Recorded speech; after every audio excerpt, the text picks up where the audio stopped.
Director PS Mithran இயக்கத்துல கார்த்தி நடிச்சு 2022 வெளிவந்த படம் தான் சர்தார். இந்த படம் மிகப்பெரிய வெற்றி படமா அமைஞ்சது. இந்த படத்தோட பார்ட் 2 ஷூட்டிங்க சமீபத்துல தான் தொடங்கினாங்க. முதற்கட்ட படப்பிடிப்பே ஃபைட் சீன்ல இருந்து ஸ்டார்ட் பண்ணிருக்காங்க. இந்த ஃபைட் சீன் அப்பதான் ஏழுமலை அப்படிங்கிற ஸ்டன் மேன் உயிரிழந்திருக்காரு. ஏழுமலை 20 அடி உயரத்துல இருந்து தவறி விழுந்து உயிரிழந்திருக்காரு. இந்த சம்பவத்தை நேர்ல பார்த்த ஸ்டன் கலைஞர் இந்த விபத்து எப்படி நடந்துச்சு அப்படிங்கறத பத்தி சொல்லியிருக்காரு. அவர் என்ன சொல்லியிருக்காருன்னா, ஃபைட் சீன் அப்போ ஃபைட்டர்ஸ் எல்லாருமே ரோப் கட்டி இருப்பாங்களாம். அந்த ரோப்பை ஏழுமலை தான் போய் மாட்டுவாராம். எல்லா சேஃப்டி மெஷர்ஸையும் பண்றதும் இவர் தானா. ஜூலை 16ஆம் தேதி மாலை 5:10க்கு ஃபைட் சீன்லாம் முடிஞ்சதுக்கு அப்புறம் திடீர்னு ஒரு சத்தம் கேட்டிருக்கு. அப்போ ஏழுமலை மேல இருந்து தவறி கீழே விழுந்திருக்காரு. உடனே ஹாஸ்பிட்டலுக்கு கூட்டிட்டு போயிருக்காங்க.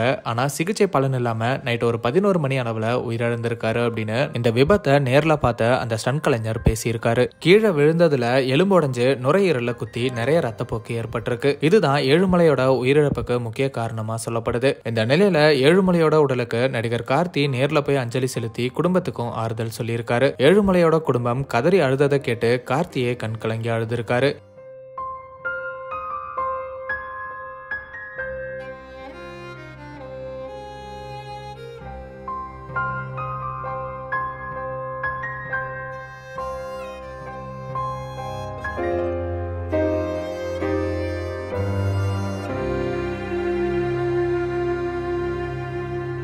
ஏழுமலையை இழந்து தவிக்கிற அவரோட குடும்பத்துக்கு எங்களோட ஆழ்ந்த அனுதாபங்களை சொல்லிக்கிறோம்.